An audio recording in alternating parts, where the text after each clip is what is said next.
નમસ્કાર. તાપી જિલ્લા કક્ષાના ગણિત વિજ્ઞાન પ્રદર્શન અને પર્યાવરણ પ્રદર્શન હાલમાં જે યોજાઈ રહ્યું છે, તો તાપી જિલ્લા ડાયટ કોલેજના લેક્ચરર શ્રી યોગેશભાઈ ચૌધરી સાહેબ આપણી વચ્ચે જોડાઈ રહ્યા છે. એમની પાસેથી આપણે આજના સાંપ્રત સમયની અંદર ગણિત વિજ્ઞાન અને પર્યાવરણ પ્રદર્શનનું શું મહત્ત્વ રહ્યું છે, આજના સમયમાં એના શું ફાયદા છે, એમની પાસેથી આપણે જાણવાની કોશિશ કરીએ. તો યોગેશભાઈ, સૌથી પહેલાં આપ સૌનું સ્વાગત છે. જી નમસ્તે. તો આજે વિજ્ઞાન ગણિત પ્રદર્શન યોજવા પાછળના હેતુઓ અને મહત્ત્વ વિશે થોડું સમજાવશો. નમસ્કાર. જીસીઆરટી ગાંધીનગર પ્રેરિત અને જિલ્લા શિક્ષણ તાલીમ ભવન દ્વારા આયોજિત અત્યારે જિલ્લા કક્ષાનું ગણિત વિજ્ઞાન પ્રદર્શન વિનોબા આશ્રમ શાળા ગળત મુકામે તારીખ 26/11/2025થી 28/11/2025 દિન 3 દરમિયાન યોજવામાં આવ્યો. અહીંયા આગળ જિલ્લાની લગભગ 155 જેટલા વિદ્યાર્થીઓ અને શિક્ષકો મળીને આ કૃતિની અંદર ભાગ લીધો છે. આ જે જિલ્લા કક્ષાનું ગણિત વિજ્ઞાન પ્રદર્શન છે, એનું જે મુખ્ય થીમ છે વિકસિત અને આત્મનિર્ભર ભારત માટે સ્ટેમ, આ એનો મુખ્ય થીમ છે, જેમાં બીજી 5 પેટા વિભાગો આપેલા છે અને એ પેટા વિભાગો ઉપર આપણા જે વિદ્યાર્થીઓ છે એ ભાગ લઈ રહ્યા છે. આ જે વિજ્ઞાન મેળો છે જિલ્લા કક્ષાનો, એમાં ખૂબ આનંદની વાત એ છે કે આ વિજ્ઞાન મેળાની લગભગ અત્યાર સુધીમાં 2,500 જેટલા વિદ્યાર્થી ભાઈઓ બહેનોએ મુલાકાત લીધી છે.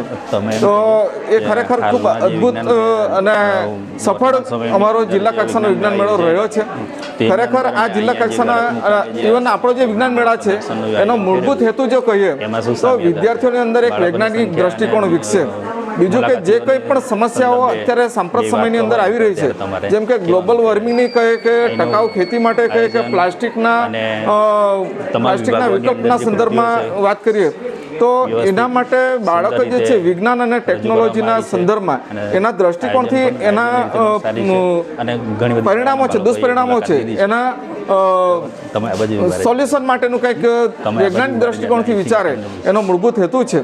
ખરેખર અત્યારે અમે જે આ કૃતિની મુલાકાત લીધી છે એમાં તમે જોશો કે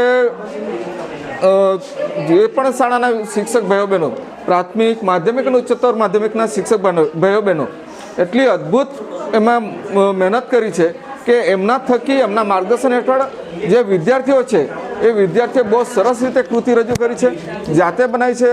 એટલે એમને જે વિજ્ઞાનના મૂળભૂત જે સિદ્ધાંતો છે એ જ્યારે કૃતિ બનાવે છે ત્યારે જ એને મૂળભૂત સિદ્ધાંતો એના ઉપર ખ્યાલ આવી જતો હોય છે અને એને કહેવાય કે જે કઠિન અધ્યયન નિષ્પત્તિ છે બાળક ત્યારે જ શીખી જતું હોય છે. તો આ રીતે જોઈશું તો બાળકોને આ ગણિત વિજ્ઞાન પ્રદર્શન ખૂબ ઉપયોગી અને એના અભ્યાસકાળમાં મદદરૂપ થઈ શકે એમ છે. આટલેથી જ અટકતું નથી, કદાચ ભવિષ્યની અંદર આપણો આ વિદ્યાર્થી ભાવિ વૈજ્ઞાનિક પણ બની શકે એમ છે.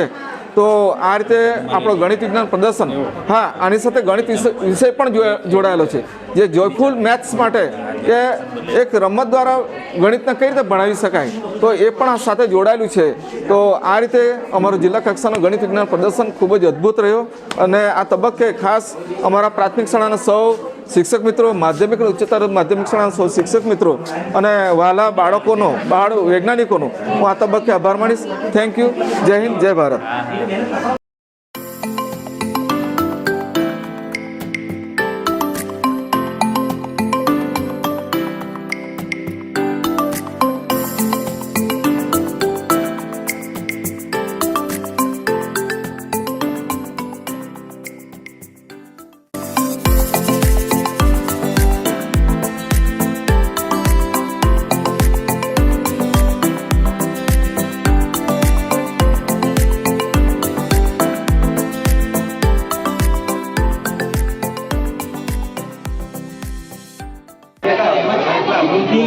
પૂછી ગયો જોવા માટે કેવો આવે છે, ત્યારે જોઈએ તમારા માટે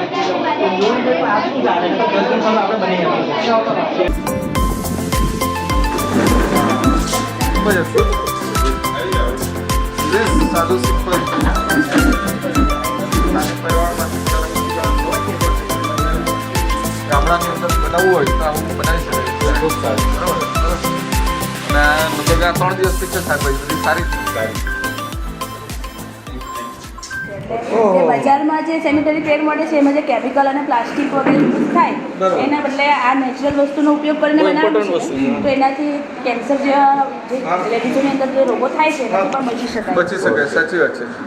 તો અત્યારે આનું કંઈક તમે કોઈ જગ્યાએ ઇમ્પ્લિમેન્ટ કર્યું છે ખરું? ઇમ્પ્લિમેન્ટ અમે પહેલી વાર બનાવ્યું છે. Okay. હવે આને આપણે ગૃહ ઉદ્યોગમાં એપ્લાય કરવું હોય તો એ બેસ્ટ રહે કે આપણે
મારું નામ પ્રકાશભાઈ ચૌધરી, વિજ્ઞાન સલાહકાર આઈસીટી બ્રાન્ચ, જીસીઆરટી ગાંધીનગર પ્રેરિત અને જિલ્લા શિક્ષણ તાલીમ ભવન તાપી, જિલ્લા શિક્ષણાધિકારીની કચેરી તાપી અને જિલ્લા પ્રાથમિક શિક્ષણાધિકારીની કચેરી તાપી અંતર્ગત આશ્રમ શાળા ગળતના સંયુક્ત ઉપક્રમે આ પ્રદર્શન યોજાયું છે. આ પ્રદર્શનમાં દર વર્ષની જેમ આ વર્ષે પણ ખૂબ મોટી સંખ્યામાં તમામ પ્રાથમિક શાળાએ પ્રદર્શન નિહાળ્યું છે અને ગયા વર્ષના પ્રદર્શનની કમ્પેરિઝનમાં આ વર્ષે ખૂબ બહોળી સંખ્યામાં ગ્રામજનો અને તમામ શાળાઓએ પ્રદર્શન નિહાળ્યું છે અને આ વર્ષે જે થીમ આપવામાં આવેલો છે એનસીઆરટી દ્વારા વિકસિત અને આત્મનિર્ભર ભારત માટે STEM, S for science, T for technology, E for engineering, M for mathematics, જે 5 વિભાગો આપવામાં આવ્યા છે એ વિભાગો અંતર્ગત તમામ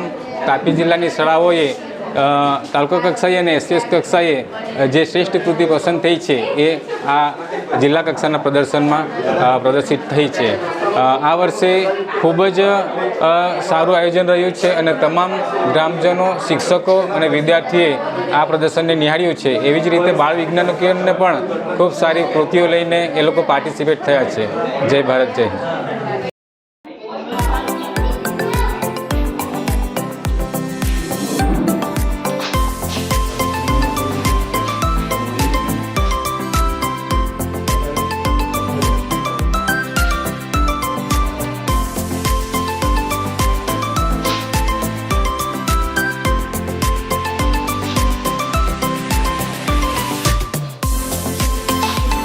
તમારું કાલે રહી ગયેલું છે.